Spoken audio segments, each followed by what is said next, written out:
Yes,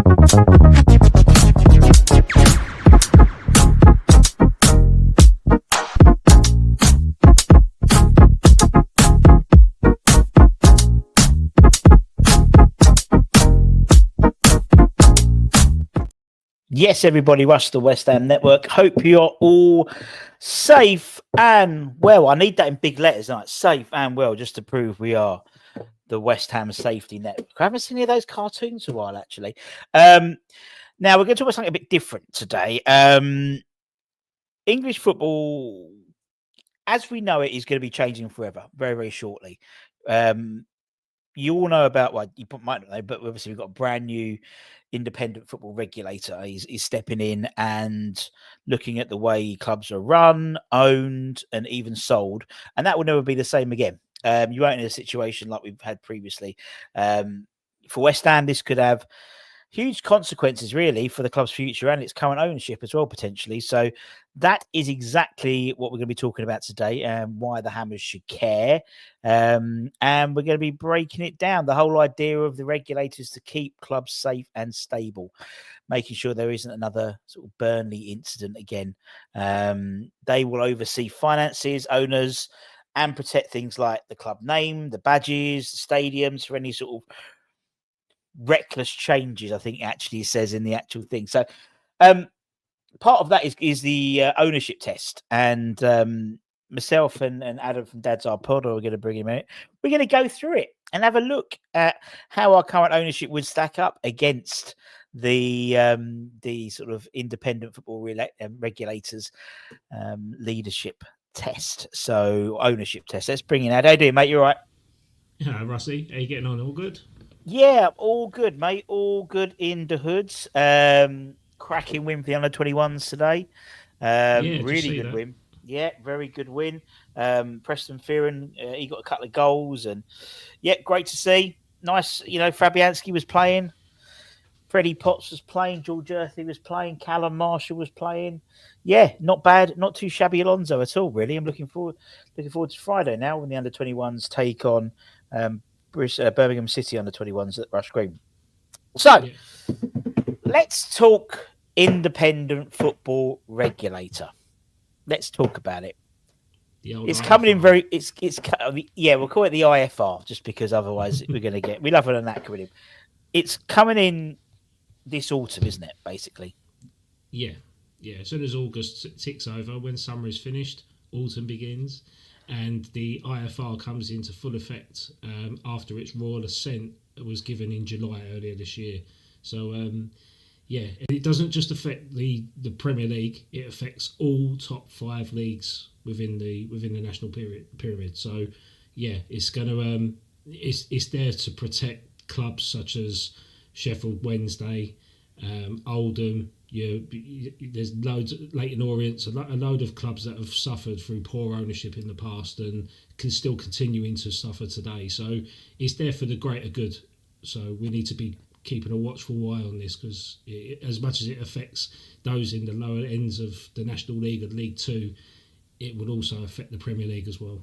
Yeah, I think obviously one of the biggest powers, as you mentioned, in terms of what the regulators will have is checking who actually owns and runs football clubs in England. So, that means, as we've alluded to, tougher tests on new buyers coming in, more transparency where the money's coming from. There'll be no dodgy, as you said, like Sheffield Wednesday or even when Sullivan and Brady left Birmingham and sold it to a crook. And there's less chance of, or the idea there'll be less chance of unsuitable owners taking control. Now, there's a slight West Ham skew to this as well, that, there is, obviously, we've got the planned protests and the boycotts and stuff. And, one of the overall goals of those plans is for new ownership and stuff. And this will have an impact on that as well, won't it? In terms of, it means it'll make things longer in that process, I think, in terms of this sort of, not fit and proper test. That was the old way of doing it, but this sort of ownership test, so to speak, wasn't it? Yeah, absolutely. There's a load of criteria that's being, and there's a whole agenda that needs to be qualified to pass this test, and whether we don't really know the true tolerance because it's never been put in place before, so we don't know whether it's going to be you're 50% acceptable to own a football club, or you need to be 90% acceptable to own a football club. It's almost like a driving test, isn't it? You don't have to be 10 out of 10. You've just got to be competent at the level that you need to be. Yeah, there's no sort of, as you said, there'd be tolerances, I think, in terms of the scoring of it. And actually, even sort of not even new owners, maybe, if, for example, I don't know, Sullivan wanted to sell his shares or Kretinsky wants to increase his stake, that will face new scrutiny with these regulations in there now. So there's no quick takeovers, there's no mystery investors. Everything has to be very transparent, which is good for fans, really, isn't it? Because it means it makes investment sustainable rather than these sort of shady characters putting money into a club and you don't really know who they are. So it means a lot of transparency, which is good. And I said, maybe not necessarily for the Premier League sides, but as you said, for the likes of the Orient, Sheffield United, people like that as well. It makes things a lot more clearer, and hopefully it means a lot more sustainable going forward. But what we thought, it was Adam's idea actually, and I thought let's do it. It's a good show. Is we've had a look at sort of the criteria, haven't we, in terms of what the ownership criteria will be, and we sort of scored it, haven't we? Or you have. This is not my work. This is Adam's work. I haven't done the homework. Well, Adam's homework. We say scoring. It's an estimated. It's estimated scoring based out of 5, based on the level of information what AI can produce. So so basically this is a prediction as to what the scores are. They're not set in stone as to what they are, but who knows? We might be glorifying David Sullivan here, but as to what the actual marking system is, but we'll soon find out. I don't think it's harsh in terms of the estimation of it, but I think it gives a good kind of indication as to what we could potentially expect. Yeah, and what we've done for the purposes of this is we've looked at David Sullivan, Daniel Kretinsky. The thing about the goal, we didn't necessarily include. I mean, we'll show the chart at the end, but we're not going to necessarily include the gold as such because the gold, as we know, the shares are up for sale and stuff like that. And we've included Tripp Smith, although he wouldn't actually qualify because there's a 25% threshold in terms of the ownership. But we've included him anyway because that could, as me and Adam have spoken offline many times, that could be the way we're going in terms of US investors and stuff like that. So we're going to be going through that. And, in the chat, let us know what you think about these scoring. In essence, there's a number of different criteria. It sort of boils down to 3. You've got the fitness test, source of wealth test, and the financial resource and business plan. But we've got sort of 6 criteria here. So we're going to go through it. We'll start with Tripp because, as I said, I think this could be the most interesting long term, really. And we've done it like top trumps or top chumps, as someone called it, which I thought was a better name for it. So let's run down sort of the scoring system for Tripp, Adam. Okay, so based on these, obviously these lists here that are going from integrity and honesty all the way down, these are the list of criteria that need to be met for the independent football regulators for them to pass as to what as to whether they're competent enough of being in charge of running any football acts. So your integrity and honesty, it scored 4 out of 5. I mean, I don't particularly know what they've done wrong in terms of business to be kind of scrutinised at all. But the fact that they've got a lot of well-respected business plans, in especially with Tripp Smith and his potential investors and the networks that he has. I mean, he's at I think he's at GA now, isn't he? Is he Greater Atlantic? Yeah, chairperson there. Yeah, I think so. Yeah. And he was formerly of Blackstone, and he's got Iron. Who's it called? Is it Iron? Something Iron. It's a firm called Iron Cast or something like that. He's got his fingers in a lot of pies, hasn't he? Really, Tripp has. Yeah. So and a lot of this is profit margin and marketing, and obviously he's invested into the club with the right, sort of the right way of looking into a club. Like, you're going to be investing to get a return and make sure that the club is sustainable, and that is what he's going to bring to the club. Financial soundness, I mean, 5 out of 5. I mean, if you're working for a multi-billion-dollar company and making profits, then there's nothing that should be marked down on that. Source of wealth, again, it's based on his track record. I mean, I believe in the same year that he invested into West Ham, he donated $15 million to his Notre Dame University, where his wife went, where he went, and where his children went. So he's got a bit of cash available that he could. We know he does, and we know, you know, it's no secret that he's been over in the States, you know, where Baroness Brady was over in the Middle East trying to get investment. Tripp was very much, you know, US and Canada are his babies really in terms of investment. So he's very much been over there trying to get investment and pump West Ham around. As we and me have spoken, you know, next year, 26, we've got New Balance, an American shirts manufacturer. We've got, I think we'll end up having a US based front of shirt sponsor, which could tie in with the stadium as well. We've got the World Cup in 2026 as well. So there's a lot of interest in football or soccer coming out of the States in the next 12 months. And there's no surprise. And we've just had it this summer, just gone, haven't we, with the Club World Cup as well. And that was kind of like the litmus test as to what the World Cup is going to be. And bear in mind, this is the biggest World Cup that we'll ever have. I mean, I think it's 2018 World Cup upgraded from 32. So, you know, if England managed to fail to qualify for this World Cup, when it is actually harder to not qualify than it is to qualify. It always reminds me of what Harry Redknapp said about the Euros, like the top 3 of every group go through, and he said you'd have to be very, very poor to not qualify to the next stage. But yeah, it's the same thing with the World Cup, but it's the biggest footballing competition in the world, and it's debatable whether it is held in the correct country or not, considering its own personal politic issues. That's for a completely different podcast or an episode, but yeah, I think America is kind of where things seem to be directing in terms of where, if any investment does come, it will come from that part of the world. Yeah, and as you said, several other, you know, is it almost like 2/3 of the Premier League has American ownership of some description.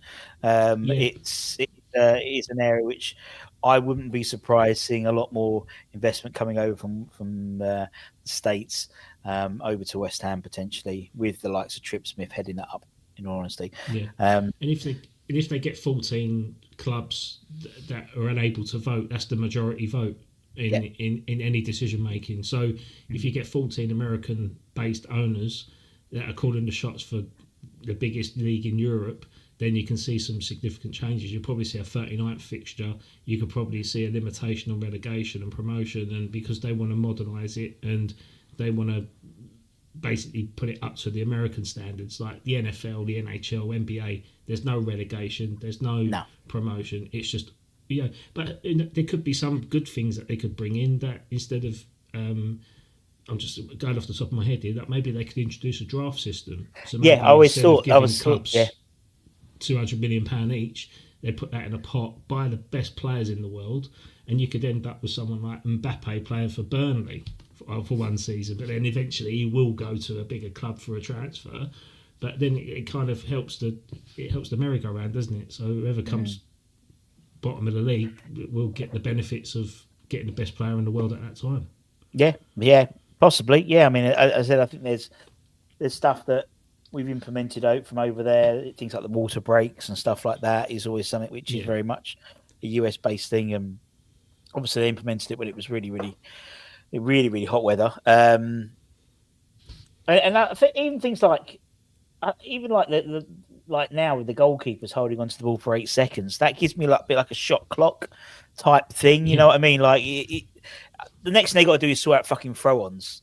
That's what they got to do next, is do that 8 seconds for throw-ons, because I think that would speed up. That's one of my biggest bugbears, and is A, people can't do throw-ons, and B, is it takes too fucking long. But anyway, that's for another time.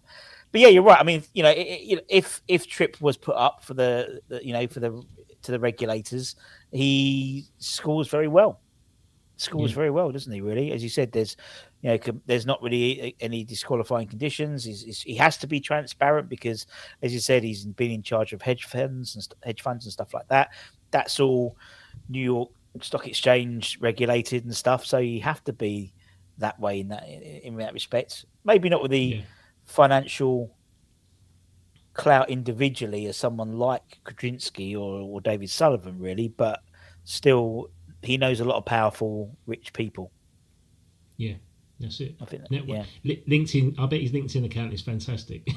I reckon he's got at least 500 plus, isn't it? He's definitely got a premium account, hasn't he? He's definitely got a premium account, and it's definitely you can only follow. You can't connect. You can only follow with him. Only the best people you can do that with.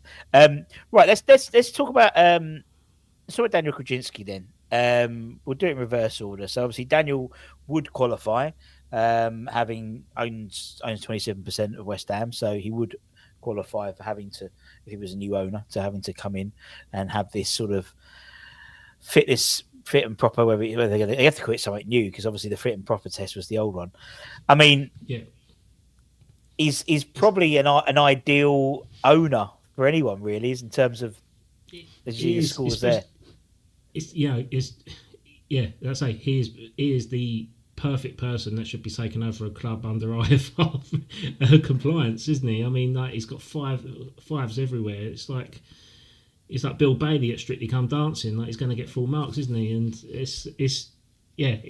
and the thing is, he's such a wealthy man, and even when his father passes away eventually, his profit margins is going to go up tenfold because his dad's even richer than he is. Yeah. So it's how he has only been given a minority share, and only been given a minority say in the club is baffling. But hopefully the IFR coming into play could force this change, so he does have more of a say, because he is more compliant to what the other owners of the club are. And that's like his business portfolio speaks for itself. I mean, when you talk about governance, he's just bought post office for £3 billion. Yeah. So if he's buying something off the government already and he's passing that test, he's definitely going to pass the test to own a football club, 100%. And it's not, that's a drop in the ocean as to what he could buy West Ham for compared to what he's outlaid for post office. So but he would satisfy a lot of what the regulator wants in terms of investment, financial backing, and business experience. He might lose small points in heritage and fan perception, because based on him being owner of Sparta Prague, the fans have a bit of a negative view on him anyway. But he's doing it for the greater good, because he knows that Sparta Prague are going to be going into a new stadium eventually that's going to be capitalising the sort of investment and the income that's going to come with it. But it's pretty much a three-horse race in the Czech league, isn't it? You've got Sparta Prague, and then you've got Slavia Prague, and then there's another Czech team, like Zagreb. No, not Zagreb, that's Croatian. But I'm sure there's another Czech team in there that could put themselves in contention. But I think he's the perfect owner, and we've got him already. But why hasn't he stepped up? Well, I think there's, I think for me, there's, when the gold shares were up for sale originally, when actually go before the sad passing of DG and Jacqueline as well, but when he came in, himself, Sullivan, and DG all had a mutually agreed fee for buying each other's shares. That was well documented in terms of that. So if anyone wanted to buy each other's shares, there was a fee. It was a flat fee, so to speak. And then you would have assumed, as part of Rothschild's, what was it called? Order to sell the percentage of the gold shares, that they would have been offered initially to Sullivan and to Kretinsky at that agreed rate, but none of them took it up. So if Kretinsky did have aspirations, even if it was it wasn't the full 25% originally, but even with that 15% would have gone to 42%, so he would have been a major shareholder then. But he didn't. So I generally don't see his aspirations of taking over the full reins. Maybe down the line, but Yeah. initially I don't see it. As I said, he seems to have, as you know, he's got I mean, you mentioned he's got a portfolio of investment across multiple industries, which obviously gives him a good financial scoring for that, because it's not all just his eggs are just in one basket. It's, as you said, the government stuff with the Royal Mail means it's legal, it's documented, and arguably, out of all of them, he's the strongest, more than capable financially of funding big growth at West Ham. And But also, as you said, he's got American interest as well, because he has a stake and a say in the voting shares of Foot Locker. Yeah. So you've probably got one of America's biggest clothing brands or shops out in the US. I think they've got over 150 stores in North America, and I think they've got something like 90 stores in Europe across. And it's like, and funny enough, when we was talking about kit suppliers, they stocked 70% of Nike products, which could have tied in very well. If West Ham ended up having a Nike kit, then they could distribute that across the entire globe via Foot Locker, which would have made sense. But obviously they've gone the New Balance route. But also interestingly, I mean, we touching on him acquiring shares. I mean, there was an instance earlier this year where there was a loan that needed to be repaid, wasn't there? And I believe if that loan wasn't paid up by either a player sale, it had to be distributed towards the share owners. You know more about this than what I do, so maybe could you enlighten? Yeah, so I think part of that situation. Yeah, so with that loan, as you said, if that loan was paid back without a player sale, then that would have then it would have to been distributed based on the percentage shares owned by the current club. So, for say it wasn't £1 million, but it was a lot more than £1 million. But it's easiest to the maths. Yeah. So with £1 million, Sullivan would have to have basically given 390 grand of that. Kretinsky would have had to give him 270 grand. The Gold family 250,000. Tripp 8%, 80 grand or whatever. And so, but any difference to that? So if Kretinsky gave, I don't know, £500,000, then that would have had to be reallocated in terms of the shareholding. So he could have, in theory, if he stumped up all the money, he would have had more shares, because that would have had to be how it was worked out. So, but it didn't. It didn't work out that way. And I think even if it had to, I don't think there would have been any dilution of the shares. I think it would have gone 38. 39, 27, 25 anyway, really, because that just makes things messy from a board perspective. And Sullivan would have not wanted to lose his shares based on a loan being paid back. No, of course not. I mean, and that's the thing. Like, Sullivan is the decision maker. He's the one that makes the final decision, depending the votes. But if he did allow that to happen, it'll be a mistake on his part, because then it opens up an opportunity to have a transfer of shares for literally not what the club's valued at. It'll be whatever it is. So he would have lost a lot of money by doing that. He would have lost a lot. You're right. I mean, if they put like £1 billion or whatever it was rating on it when they were, which it was actually, it was not listed as £1 billion, but in terms of the gold shares, what they were looking for, it would have equated to the club being worth £1 billion. So, as you said, it's mental, isn't it? Without a ground, or it's mental. But that's what they were looking to get that's documented in terms of what they want in the shares with. Yeah. That's as you said, if that dilution based on.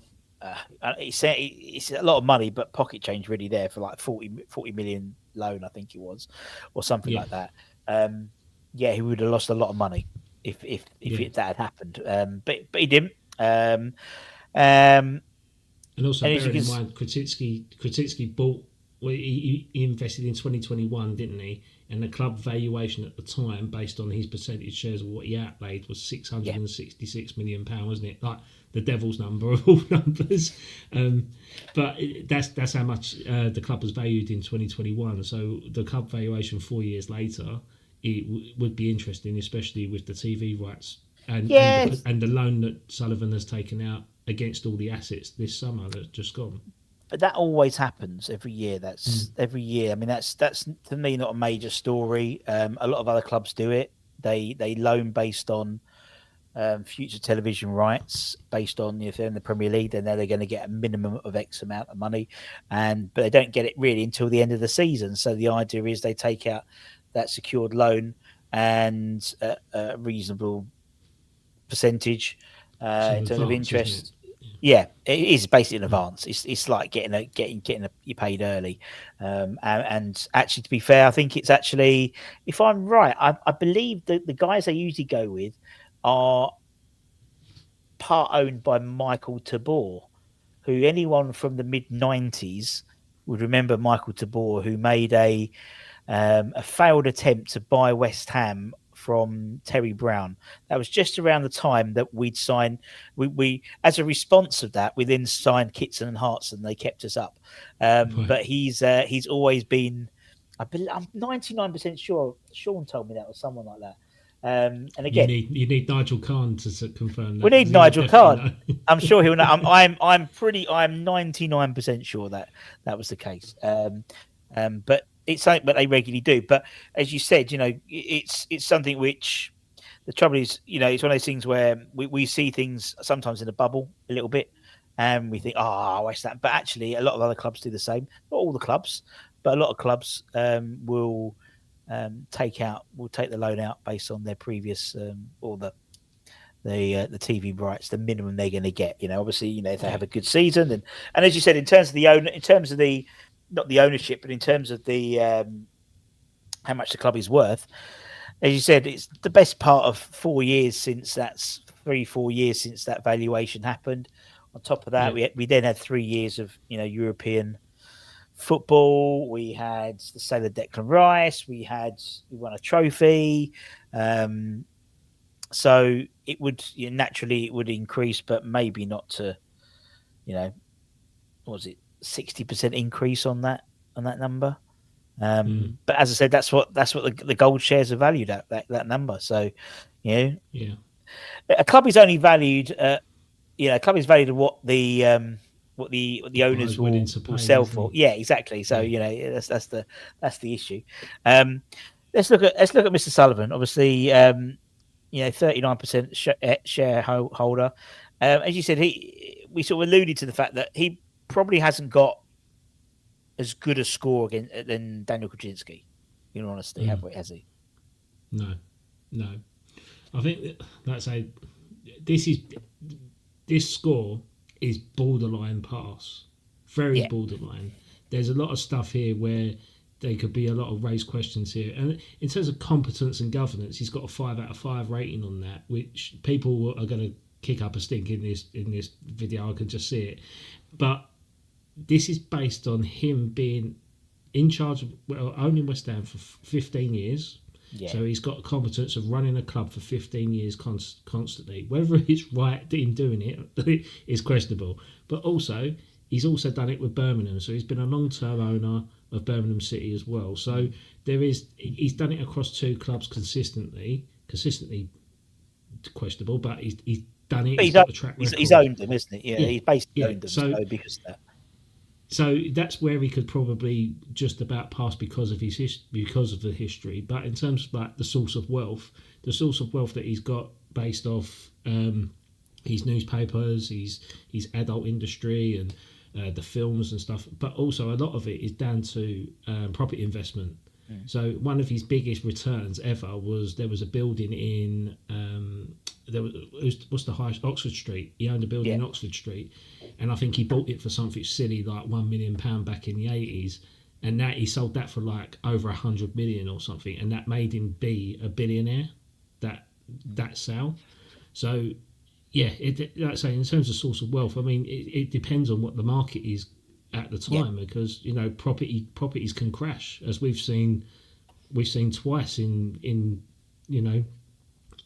the recession. Well, I've seen the recession twice in my lifetime. Yeah.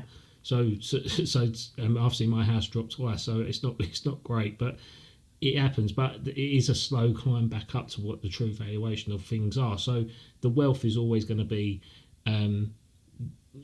questionable in terms of what he could provide. If a club need to Like for instance, if COVID happens again, could he source his own money to support that club through the hard times? And it would be questionable whether he could or not.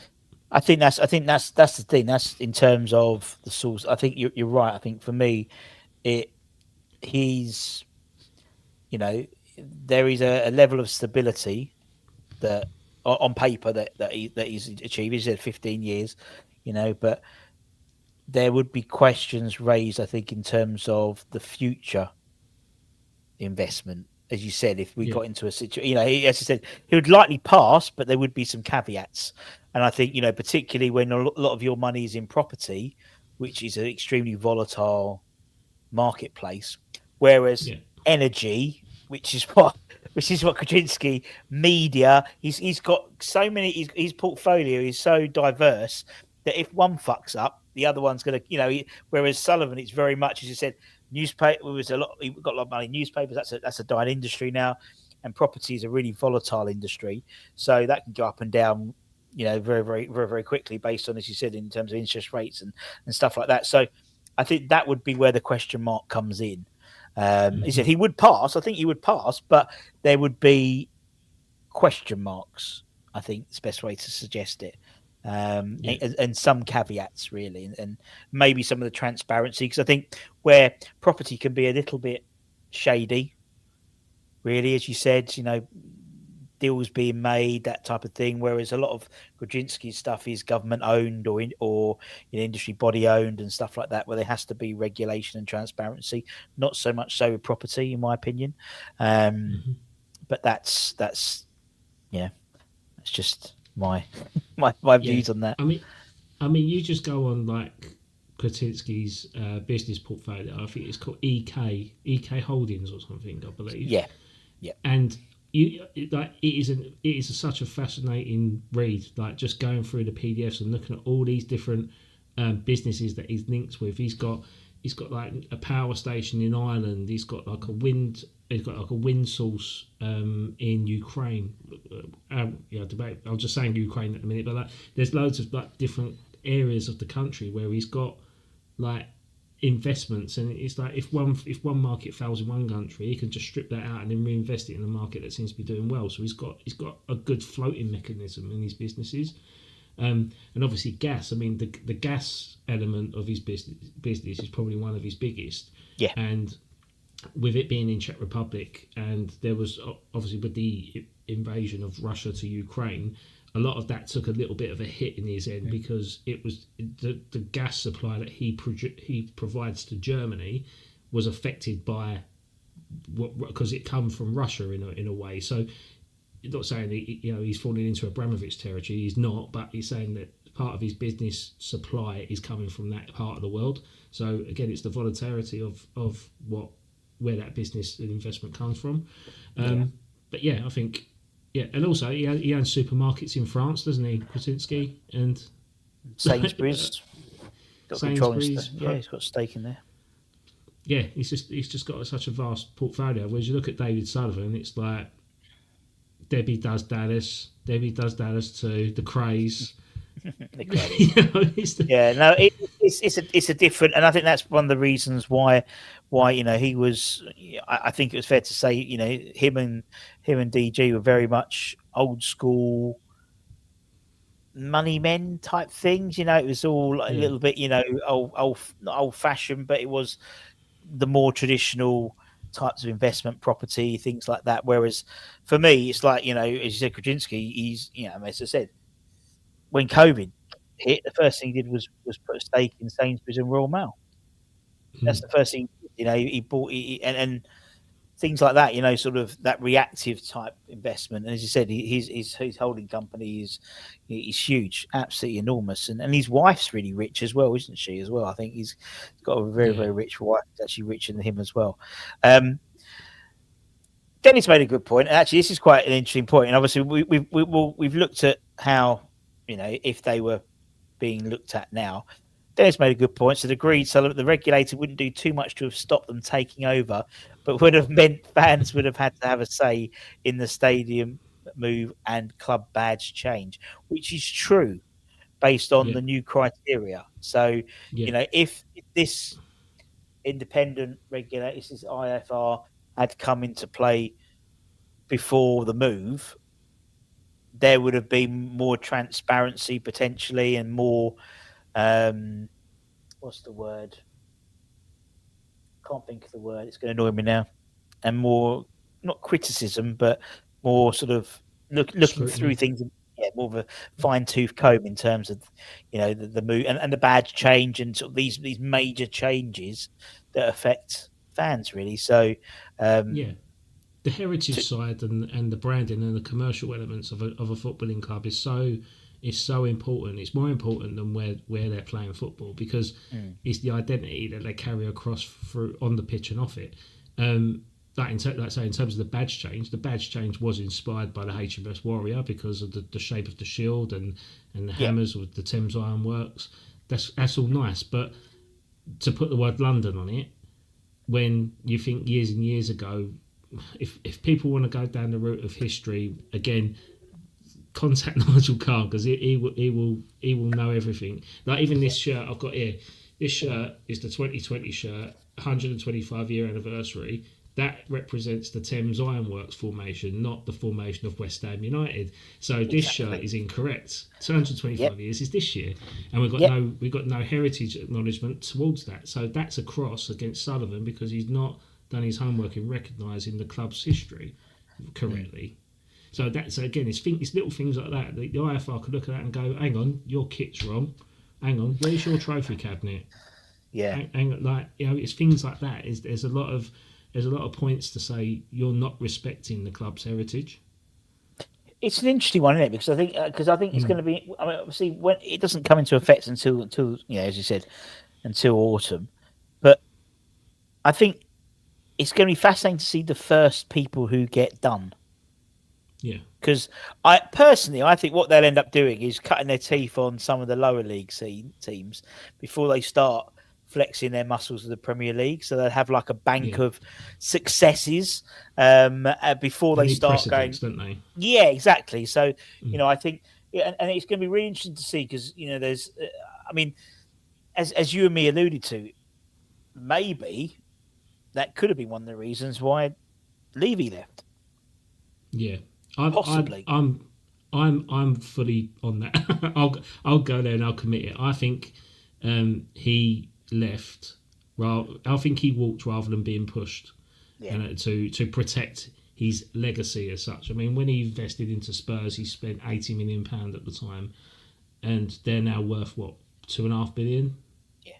Now, brand new stadium, probably one of the best footballing stadiums in Europe. Yeah. And it ticks all the boxes in terms of it is a cash cow. It really is, because the stuff you could put on there, if you've got people going into that stadium spending £1,500 to have cheese and pork to sit next to a tunnel where the players are, you're doing a good job. But there's a lot of grey areas here as to how that come about in terms of the stadium building in itself. There's a lot of, he used the London Stadium with us to help them achieve what they wanted from from Tottenham Stadium. Definitely. And also, and I don't want to be a conspiracy theorist, I don't want to be a turn into this way, but what happened with the Tottenham riots fell into the favour of the football club because their original stadium was rejected at the council. After the riots, it was approved because they said they were going to reinvest in regenerating the area. Well, obviously, you're going to regenerate the area because the area was bashed up. So, you've had factories that set on fire, you had shops turned over, so the council were like, okay, well, we'll welcome this investment. You're going to, because the council ain't going to afford fixing a riot without the help of a Premier League football club.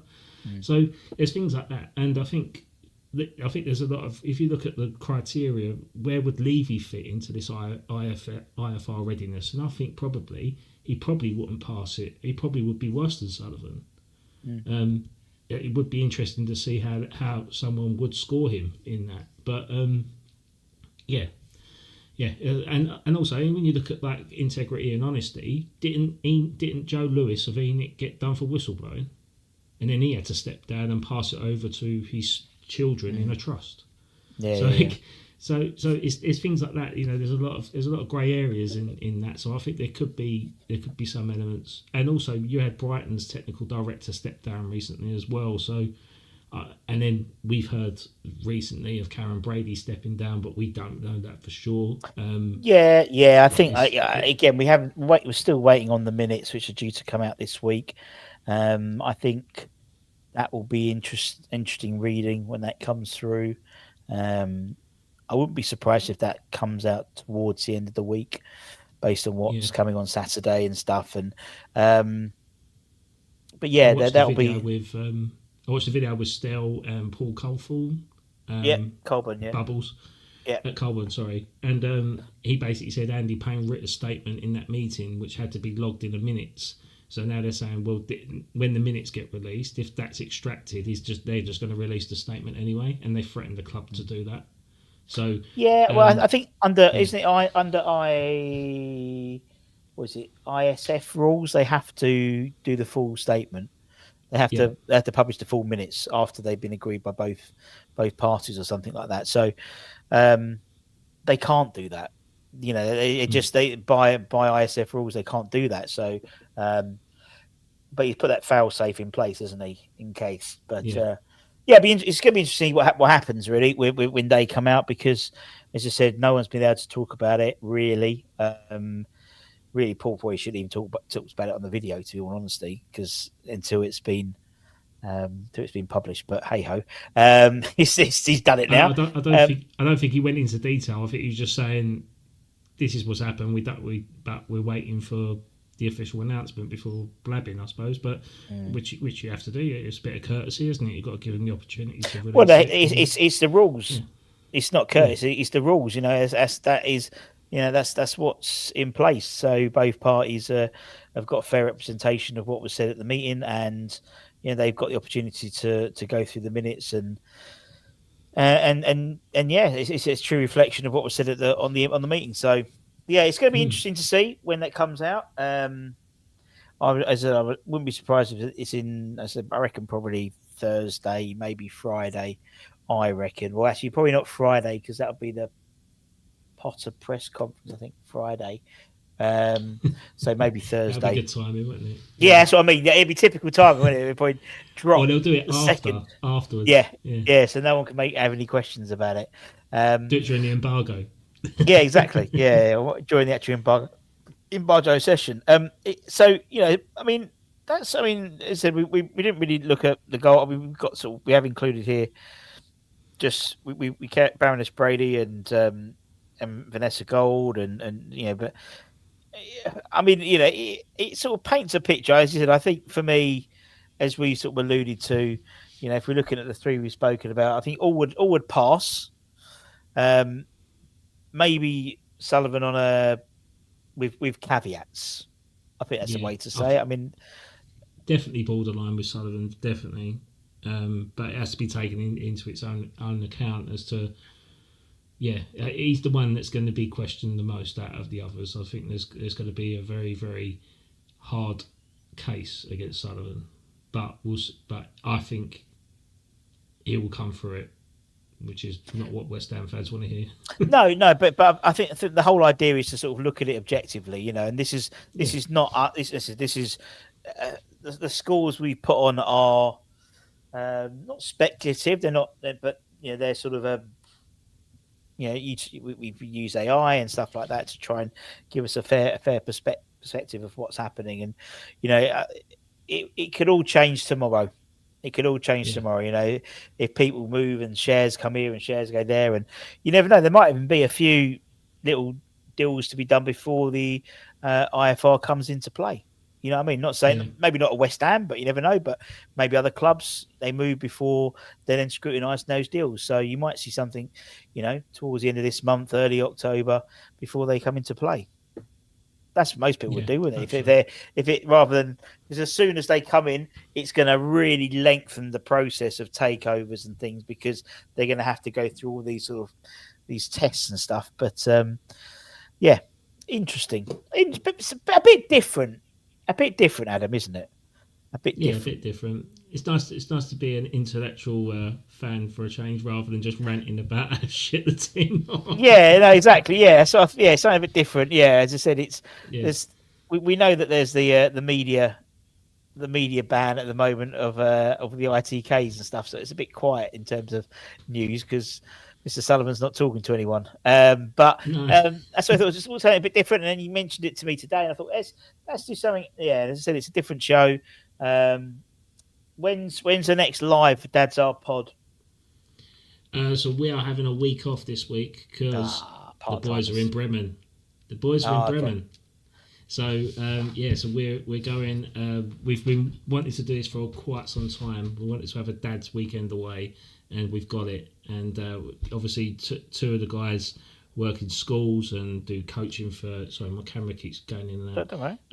Keeps working in schools and working with lots of children. So to get the time and the slot has been quite tested. Now, I mean, it's easy for me.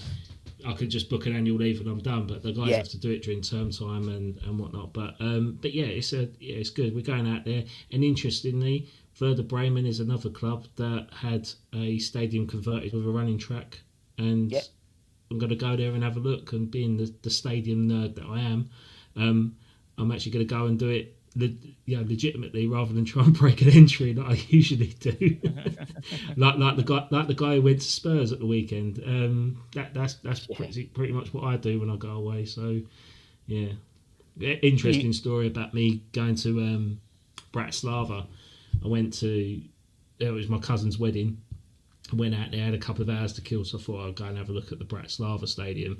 And it was the old derelict one with the running track. It's very Eastern European feel. Gates were open, so I walked through, took some pictures, having a nice little time. 2 minutes later, Slovakian police hearing it round the corner. Stop! And I'm like, oh, I've only been here 2 hours. What's going on? And they were like, oh, you're trespassing. I was like, oh man, I've only been like, my wife's gonna kill me. So they're literally about to put me into the car. My wife rang me. My phone went off, and it was Bubbles' ringtone. So, and the policeman recognised it. He went, "You West Ham fan?" I went, "Yeah." He goes, "My best friend Vladimir Labanc played for West Ham." I was like, "No way!" I was talking to him, and I'm like going into the car. And he went, "Off you go, go on," and he let me go just because I was a West Ham fan. I was like, "Good old Vladimir Labanc." Believe it. Did fuck with a player, but at least he kept you out of. I didn't get arrested because of him, so I love telling that story. I just brilliant. It's a great story. Great story. As I said, I find the whole thing interesting in terms of ownerships and money and how it all works, because I just think, particularly now when we're entering a period where there's going to be more questions about the ownership, and we've got the protests and the boycotts and things like that. Just interested to get a view on what's going to happen. And this is with the IFR now, it's going to make it a bit. Well, it's a bit of a long-winded process, but hopefully means that less clubs will go under and stuff like that. All good. Yeah, it's protecting the game, isn't it? And the last thing we want to do is see another Bury or another Russian and Diamonds, and where they just go into liquidation, you never see them again. And it's sad. It's sad because we're lucky enough to support a club that's been okay throughout its history, but some massive clubs have gone down, gone hell down into the lower leagues, and they're still struggling to get back up. I mean, you look at the Wrexham story. I mean, they were mid-table in Conference League, and now that they're one league off Premier League, and mental, isn't it? Massive club. Yeah, it affects football's life. And I always remember, that's such a shit comment, but I always remember Bob Mortimer when he was on Desert Island Discs, and he was talking about his love for Middlesbrough, and he just said, "You know what?" He said, "What I love about football, it will just never end. It will just never end. It's just season after season after season after season. It will never end." So it's beautiful when you think of it like that way. He's like, "Yeah, we're in this for life. This football's going to outlast all of us." So yeah, exactly. Anyway, thank you very much, everyone, for your time. Go and check out 𝗪𝗪𝗪𝗪 pod. Part-timers this week, but they'll be back next week. Full-time dads, part-time podcasters. There we go. Very good. That. Yeah, and keep an eye on the channel. We'll have Anton. I think Anton's doing a morning show. I don't know what he's doing a morning show about. He's just put it up. Let's have a look. He's doing a morning show about. Let's have a look. Let me have a quick look. See what he's just put up. 5 things Potter must change. There we go. That's what Anton's talking about tomorrow morning. And we've got Holly talking about Potter as well. And then we've got Old School Hammers tomorrow night, Budgie and Kieran. And we've got the latest shirt draw.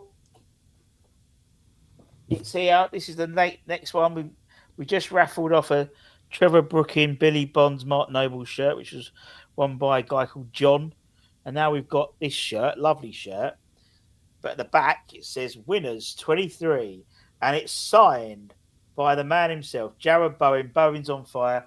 That'll be on raffle probably the weekend, so keep an eye on that. And tomorrow, we'll also be talking, we'll check out our socials because we should be launching our new channel sponsor tomorrow, so keep an eye on that.